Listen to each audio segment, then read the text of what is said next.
था। बिहार में रहने वाले 100 में 80 व्यक्ति सरकार के सारे दावों के बावजूद स्थिति ये है 100 में 80 आदमी प्रतिदिन 100 रुपया भी नहीं कमा रहे। आप भीड़ देखिए, इसमें ज़्यादातर लोग ऐसे हैं जिनके घर के युवा 10-12 हज़ार रोजी रोजगार के लिए अपना घर परिवार छोड़कर बाहर, और ये महिलाएं कैसे जीवन बिता रही हैं आप समझिए। यहाँ पर बुजुर्गों को 60 वर्ष से ज़्यादा उम्र के महिलाओं को नीतीश कुमार 400 रुपया देते हैं पेंशन के तौर पर। आज के ज़माने में अगर कोई भिखारी भी हो उसको भी 400 रुपया से ज़्यादा महीना में मिलता है। आप बताइए इस महंगाई के ज़माने में 400 रुपया में लोग अपना जीवन कैसे चला रहे हैं, ये सोचने वाली बात है। और इसीलिए लोग बदलाव चाहते हैं, लोग लालू नीतीश मोदी के राज से छुटकारा चाहते हैं। अभी तक लोगों के पास विकल्प नहीं था। 30 बरस से लोग लालू के डर से भाजपा, भाजपा के डर से लालू नीतीश को वोट देते रहे हैं। अब लोगों को एक नया विकल्प दिख रहा है, लोग उसको सुन रहे हैं, उसको जांचेंगे, परखेंगे।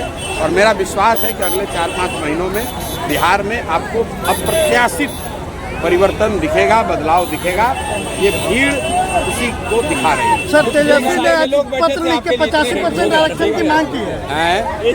तेजस्वी ने पत्र लिख भाई के हमने अभी इसका जवाब पहले भी दिया है। तेजस्वी यादव जैसे लोग जैसे ही विपक्ष में आते हैं उनका ज्ञान का चक्षु खुल जाता है। 15 बरस उनके माँ बाप यहाँ मुख्यमंत्री रहे, उनकी सरकार रही, तब 75% रिजर्वेशन काहे नहीं किए। उसके बाद 3 बरस डिप्टी सीएम रहे, तब 75% रिजर्वेशन काहे नहीं किए।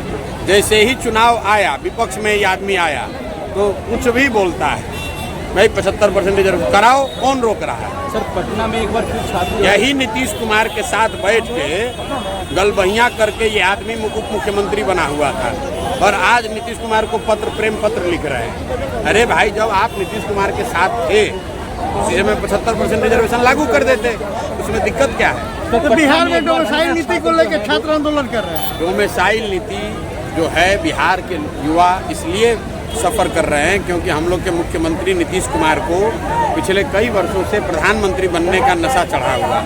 तो इन्होंने ऐसी व्यवस्था बनाई है कि बिहार के बच्चे दूसरे राज्य में जाकर मजदूरी कर रहे हैं, और बिहार में जो भी 10-20 हज़ार नौकरी निकलता है वो दूसरे राज्य के लोग आकर यहाँ शिक्षक बनते हैं, पुलिस बनते हैं। क्योंकि नीतीश कुमार को ऐसा लगता है, सुनिए मेरी बात, नीतीश कुमार को ये लगता है कि दूसरे राज्य से कोई आकर यहाँ नौकरी पाएगा तो दूसरे राज्य में नीतीश कुमार का ब्रांड चमक जाएगा। तो प्रशांत किशोर का क्या, प्रशांत किशोर का जो विजन है, पिछले 3 बरस से बताते बताते कंठ में गला में गांठ पड़ गया, लेकिन जी न्यूज़ के आपके सीनियर संवाददाता को समझ में नहीं आया। प्रशांत किशोर का विजन ये है कि 15 साल से कम उम्र के हर बच्चे के लिए इतनी अच्छी पढ़ाई की व्यवस्था की जाए कि वो बच्चा आगे चलकर व्यवस्था पर बोझ न बने।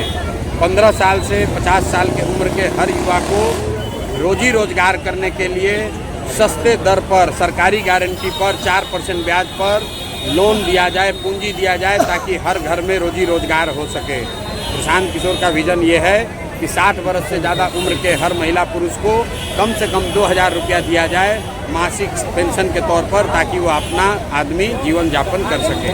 मोदी जी, सर क्या लगता है 2025 के चुनाव आपके लिए 6 घंटे लोग बैठे 25 के चुनाव में क्या होगा? प्रशांत किशोर कहाँ रहेंगे? मोदी और नीतीश बहुत बड़े लीडर हैं, लेकिन लोकतंत्र में जनता से बढ़कर कोई नहीं है। लोग ना मोदी को सुनने आ रहे हैं, ना नीतीश कुमार को, ना प्रशांत किशोर को। लोग अपने और अपने बच्चों के लिए बदलाव का रास्ता ढूंढने आ रहे हैं।